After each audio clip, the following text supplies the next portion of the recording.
Votre source incontournable pour rester informé des actualités et tendances qui façonnent notre monde. Ici, nous explorons les sujets qui comptent vraiment, avec des analyses claires et des perspectives uniques. Abonnez-vous à notre chaîne et n'oubliez pas d'activer la cloche pour recevoir toutes les notifications en temps réel.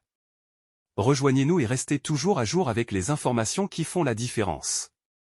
L'Afrique est préoccupée par le paludisme, un moustique originaire d'Asie, plus urbain et résistant aux insecticides. Une étude réalisée en 2020 estime que l'espèce, Anopheles stephensi, déjà présente à Djibouti, en Éthiopie et au Kenya, pourrait affecter 126 millions de personnes vivant dans les villes du continent.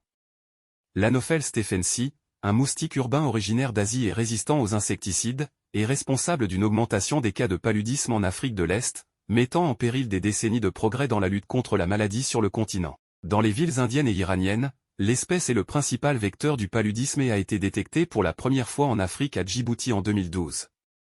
Le nombre de cas dans ce petit pays de la Corne de l'Afrique, qui avait alors presque éradiqué la maladie, 27 cas cette année-là, a depuis connu une augmentation pour atteindre plus de 70 000 en 2020. Selon l'Organisation mondiale de la santé, OMS, l'espèce est ensuite arrivée en Éthiopie voisine, provoquant une hausse sans précédent du nombre de cas, passant de 4,1 millions et 527 décès, l'année précédente à 7,3 millions et 1157 décès, entre le 1er janvier et le 20 octobre 2024. Ce moustique, qui se reproduit dans les réservoirs d'eau urbains, les gouttières et les appareils de climatisation, est très résistant aux insecticides et pique plus tôt dans la soirée que d'autres espèces, ce qui remet en question le rôle des moustiquaires, outil le plus efficace jusqu'alors contre la maladie. Selon Mera Van Katzan, responsable de la division paludisme à l'Agence des États-Unis pour le développement international, USAID, l'invasion et la propagation de l'Anopheles stephensi pourraient avoir un impact majeur sur le paysage du paludisme en Afrique et entraîner l'annulation de décennies de progrès réalisés dans la lutte contre cette maladie. Selon les dernières données de l'OMS, l'Afrique a représenté 95% des 244 millions de cas et 608 000 décès causés par le paludisme à travers le monde en 2022. De nombreuses inconnues. Ce moustique urbain risque d'atteindre des villes denses, telles que Mombasa, la deuxième ville du Kenya, et Khartoum, la capitale du Soudan, selon les experts. D'après une étude réalisée en 2020, il pourrait affecter 126 millions de personnes vivant dans les villes d'Afrique.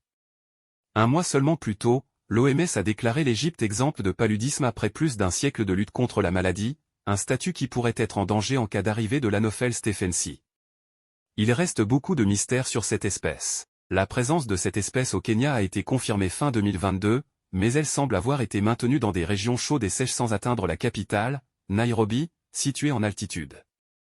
La biologie et le comportement de ce moustique ne sont pas encore parfaitement connus, souligne Charles Mbogo, président de l'Association panafricaine de lutte contre les moustiques. Peut-être est-ce lié au climat et nécessite-t-il des températures élevées. Il est essentiel de mener beaucoup plus de recherches. D'après lui, il est nécessaire de mobiliser plus de fonds afin de capturer et d'étudier ces moustiques, ainsi que de sensibiliser les populations aux mesures de prévention, telles que la couverture des récipients d'eau. D'autres tendances préoccupantes s'ajoutent au risque d'une nouvelle propagation de la maladie, telle que celle d'un paludisme résistant aux traitements observés en Ouganda, au Rwanda, en Tanzanie et en Érythrée. Dorothy Achu, responsable des maladies tropicales et à transmission vectorielle en Afrique à l'OMS, affirme que la résistance aux médicaments est imminente. Elle souligne que l'organisation collabore avec les pays concernés afin de varier les programmes de traitement et retarder ce phénomène. Une nouvelle forme du paludisme n'est également pas détectée par les tests de diagnostic.